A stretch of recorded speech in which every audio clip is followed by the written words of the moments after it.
Olá, amigos e amigas da sexta série da EAJA. Eu sou Anísio, estou com o intérprete Vinícius. Nós vamos começar a nossa aula de História. E hoje vamos falar sobre a formação do Estado moderno. E para falar sobre esse assunto, nós vamos antes pensar um pouco sobre o que é o Estado. O que é isso que a gente está falando quando fala de Estado. E de antemão, já vou avisando que nós não estamos falando do estado de Goiás, né? É uma coisa que é diferente de unidade da federação, como é o estado de Goiás, né? O que é o estado? Para falar disso, vamos pensar o seguinte: vocês já imaginaram, vocês já perceberam que todo momento, em todo lugar que a gente está, sempre tem alguém que quer mandar, né? Mandar é exercer poder, né? E essa é uma característica que é inerente do homem, né? Sempre tem uma pessoa que quer mandar porque o poder é uma característica que faz parte das nossas relações entre as pessoas, né? É, então, o Estado tem a ver com isso, né? O Estado, com E maiúsculo, é uma forma de definir as regras para o exercício do poder, né? A gente vive em sociedade, então vai se criando dentro da sociedade regras para definir quem pode mandar, né? Então o Estado é uma forma de organização política, né? A gente pode dizer que ele é um poder centralizado que é instituído para administrar a vida de uma população dentro de um território, né? Então veja, nessa frase aí a gente tem três elementos que constituem o Estado, né? Um governo, que é um poder, uma população e um território. Então, o Estado é essa instituição que existe dentro de um território para administrar a vida de uma população. O Estado moderno é a forma que essa instituição assumiu, né, na Europa a partir do final da Idade Média, né? Então, quando a gente fala de Estado moderno, a gente está falando da Europa, da formação do Estado na Europa depois da Idade Média, né? E essa formação do Estado moderno ela tem a ver com o fortalecimento do poder do rei, né? O Estado moderno constituiu-se a partir do fortalecimento do poder do rei em relação à nobreza, né? E aí duas coisas foram importantes, dois aspectos a gente vai destacar aqui para falar sobre esse fortalecimento do poder do rei, né? Um é o controle sobre a cobrança dos impostos e o outro é o controle sobre o exército, né? O controle sobre esses dois aspectos foi importante para que o rei se destacasse como um centro de poder na Europa e constituísse isso que a gente chama de Estado moderno. Bom, primeiro, o controle sobre o exército. Vamos pensar um pouco sobre isso primeiro. Na Idade Média, o rei dependia do apoio dos seus vassalos para fazer qualquer luta, né, contra seus inimigos, seja inimigos internos ou externos. A partir do século XV, eles passaram a investir em exército permanente, ou seja, contratar cavaleiros profissionais e recrutar camponeses para a infantaria, né? Isso foi um fator extremamente importante para que o rei pudesse se impor, né? Até mesmo pela força, né? Quando precisasse, em relação à nobreza, né? Uma outra questão importante é o controle sobre a cobrança dos impostos. E aí a gente precisa lembrar que, nesse período de final da Idade Média e início da Idade Moderna na Europa, a gente estava tendo um fenômeno que é o desenvolvimento do comércio. O comércio passou a ser uma atividade econômica importante. E junto com essa atividade do comércio surgiu um grupo social importante, né, que é a burguesia comercial, os grandes comerciantes, né? Então, esse foi um aspecto importante. As monarquias, os reis, passaram a se aliar a esses grupos, né? A esses burgueses que detinham o controle do comércio.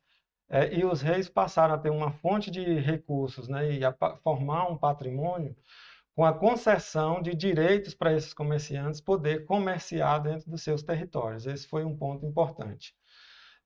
Um outro aspecto importante aí é que também, no mesmo período, surgiu as grandes navegações, que foi um acontecimento que gerou a descoberta da América, novos territórios, né?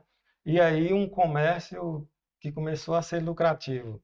E essa fonte de renda do rei, de conceder territórios para os comerciantes, pagando os impostos, isso aumentou com a descoberta dos novos territórios na América, né? Aumentou a fonte de renda das monarquias.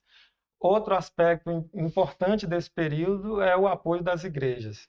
Tanto a Igreja Católica como a Reforma Protestante, nos países onde adotaram a reforma, passaram a aliar-se ao rei.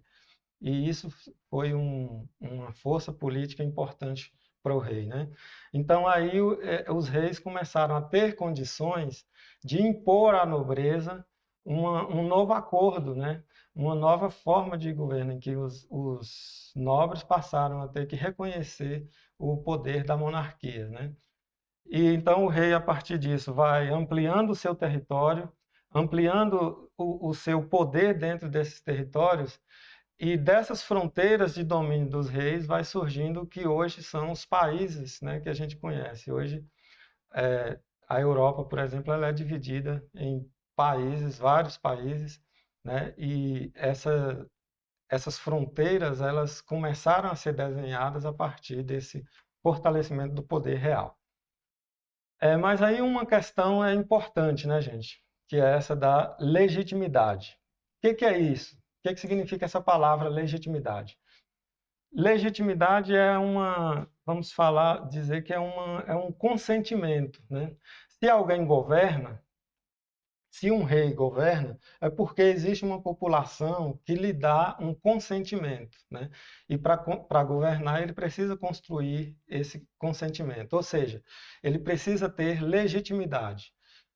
Então, aí a gente está lidando muito no campo das ideias, né? E aí eu trouxe para vocês um exemplo de um autor, de um pensador do século XVII, que foi importante na elaboração das ideias que diziam que o poder do rei é legítimo, né? E esse cara se chama Thomas Hobbes, né? Que publicou em 1651 um livro chamado Leviatã, né? Nesse livro, ele se dedica a dizer por que, que o rei deve governar, né?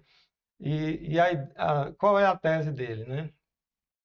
A ideia dele ficou muito famosa, resumida nessa frase, que o homem é o lobo do homem. Ele diz o seguinte, que o homem vivendo em sociedade, se não existir um poder, um governo, a gente vive vai para um estado de selvageria.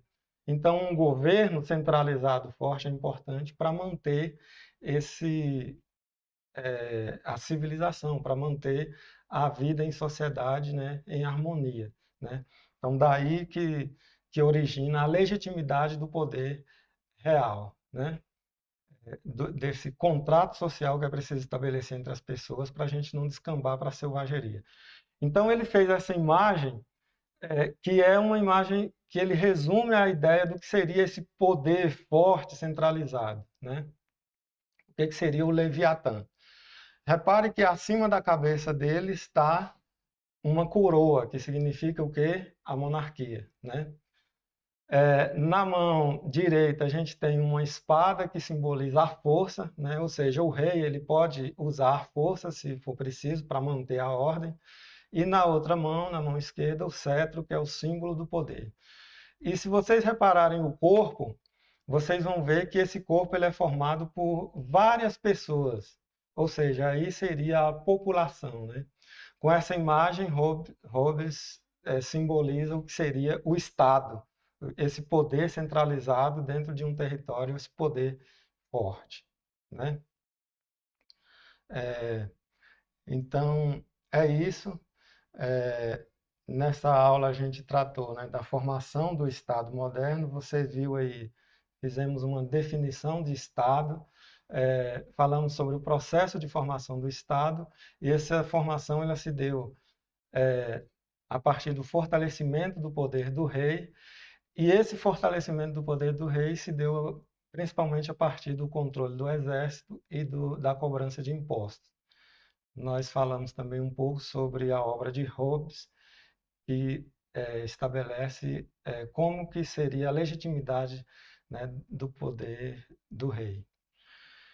Então eu deixo aí para vocês uma pergunta para vocês poderem responder, né, uma atividade. Na Idade Moderna, então, na Europa, definiu-se que a melhor forma política para a sociedade era que o rei podia mandar, né? A formação do Estado moderno é isso, é uma definição da sociedade de que o rei é quem deve mandar.